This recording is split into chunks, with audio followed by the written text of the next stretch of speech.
वो है ना मैम, हम आदिवासी है ना, ये हमको है ना गंवार भी बोलती है। तो फिर बोलते तो गंवार है, अनपढ़ है, इनके क्या समझ में आता है। सिरोही जिला मुख्यालय पर स्थित आदिवासी गर्ल्स हॉस्टल की व्यवस्थाओं को लेकर उस वक्त हड़कंप मच गया जब तकरीबन 50 छात्राएं हॉस्टल के खाने में कीड़े मिलने और गुणवत्ता खराब होने की शिकायत को लेकर जिला कलेक्ट्रेट पहुंच गई। छात्राएं पैदल ही कलेक्ट्रेट पहुंची और जिला कलेक्टर रोहिताश सिंह तोमर के सामने हॉस्टल की व्यवस्था और वार्डन को लेकर अपनी शिकायतें रखी। छात्राओं ने हॉस्टल वार्डन पर गंभीर आरोप लगाते हुए कहा कि खाने की शिकायत करने पर वार्डन उनके साथ बदतमीजी करती है। छात्राओं के मुताबिक शिकायत करने पर उन्हें कथित तौर पर तुम सब गंवार हो जैसे शब्द कहे जाते हैं। लक्ष्मी में लक्ष्मी मैडम, आप शिकायत करते हो खाने को लेकर के, तो क्या करती है वो मैडम? कि अगली बार सुधार लेंगे, पर अगली बार नहीं सुधार। आपके साथ में मिसबिहेव करती है मैडम? यस। अच्छा, किस प्रकार से क्या करती है आपको वो? अगर हम कुछ करते तो फिर बोलते तो गंवार है, अनपढ़ है, इनके क्या समझ में आता है, ऐसे बोलते। क्या है खाने में? कीड़े आ रहे हैं? हाँ। कब आए थे कीड़े? रोज आते हैं। रोज आते हैं। अभी आप कलेक्टर साहब से मिले थे? हाँ। क्या बोला कलेक्टर साहब ने? इसका समाधान करेंगे, समस्या सॉल्व करेंगे। हाँ, क्या कहा उन्होंने? उन्होंने कहा है कि निरीक्षण करेंगे और पूरी जांच पड़ताल करेंगे, उसके बाद ही कुछ कार्रवाई करेंगे, उससे पहले कुछ नहीं करेंगे। हॉस्टल में कितने बच्चे हैं टोटल? हॉस्टल में टोटल 50 लड़कियां रहती हैं। अच्छा, तो सबकी ये समस्या है? खाने की रोज की समस्या है? 2 महीने से कीड़े आ रहे थे सब्जी में, तो हमने एक बार बोला भी था, मतलब सहन किया। नया सामान आया तब तक इंतजार भी किया, नया सामान आने के बावजूद भी कीड़े आने लगे तो फिर हम यहाँ आए। आपने हॉस्टल वार्डन को कहा था इसके बारे में कल? आज हाँ।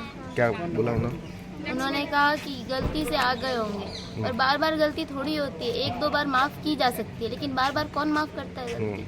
किसी लड़की को कल को कुछ हो जाए तो कौन जिम्मेदारी लेगा उस चीज़ की?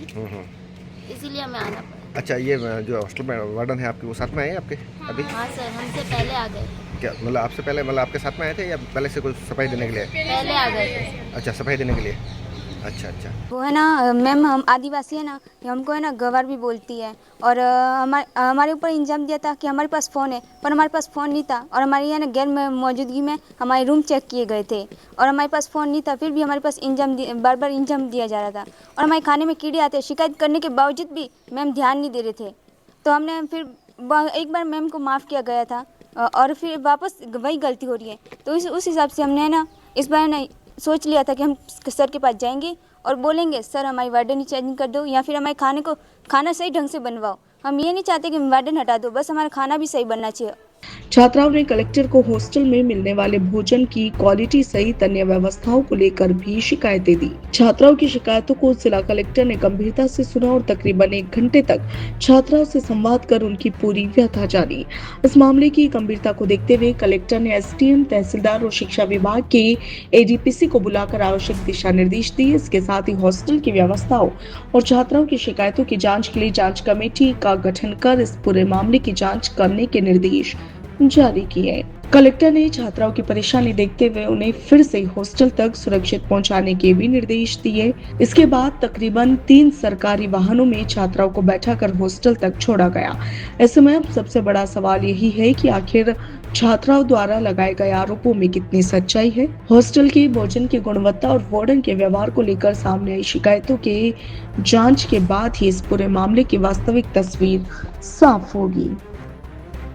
ये जो बच्चियाँ आई थी, इनकी शिकायत थी कि जो वार्डन द्वारा जो इनको खाना दिया जा रहा है उसको लेकर शिकायतें थी। सब्जियों में बता रहे थे कि ख़राब क्वालिटी की है, और साथ ही साथ दूध की भी शिकायतें थी। तो सभी बच्चियाँ, क्योंकि इनकी बच्चियों, ऐसा कहना है कि बच्चियों ने वहाँ पे शिकायत करी, उनकी बात नहीं सुनी है, इसलिए वो मेरे पास आई थी। तो सभी बच्चियों से मेरे द्वारा संवाद करा गया, डायरेक्ट बात करी गई। तो जो शिकायतें हैं उसके लिए, क्योंकि एक बार जांच, अभी तो पहले हमने सबसे पहले तो ये कराया कि हमारी तहसीलदार साहब जो हमारे सिरोही के हैं, एडीपीसी और एक प्रिंसिपल मैडम को, उनका सामने अभी भेजा जा रहा है। उनके साथ सभी तथ्यों की पूरी तरह जांच कराई जाएगी। जो पुराना, जो मुझे बताया भी गया था कि जो पहले का राशन था वो ख़राब क्वालिटी का था, उसको चेक करेंगे कि क्या किसी जो वार्डन द्वारा क्या उसी राशन को उनको खाने के लिए दिया गया है।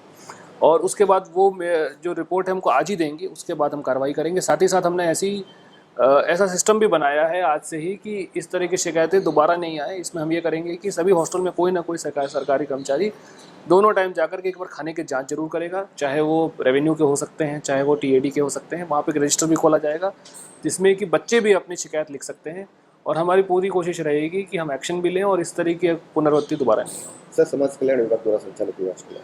नहीं, समाज कल्याण का नहीं, ये टीएडी का हॉस्टल है, टीएडी विभाग की तरफ से टीएडी का है। तो टीएडी वालों ने इसकी कभी जांच नहीं की फूड को लेकर के, बच्चों की क्वालिटी को लेकर? मेरे ख्याल से करी होगी, देखिए वो डेटा मेरे पास नहीं रहता है। डीसी टीएडी की पोस्ट है अपने यहाँ, जॉबू रोड बैठते हैं, लेकिन उनका भी यही कहना है कि लगातार जांचें करी जा रही थी, परंतु कुछ उसमें कमियां पाई गई थी, तो इसीलिए मैंने आज एक कमेटी बना के उसका पूरा निस्तारण कराएंगे। और फूड इंस्पेक्टर के द्वारा इसकी कोई जांच करवाई जाएगी? फूड इंस्पेक्टर की उसके बाद करी जाएगी, क्योंकि फूड इंस्पेक्टर क्या है कि देखिए जब बना हुआ खाना हो तब कर सकता है, जरूरत पड़ी तो उनको भी बुलाया जाएगा।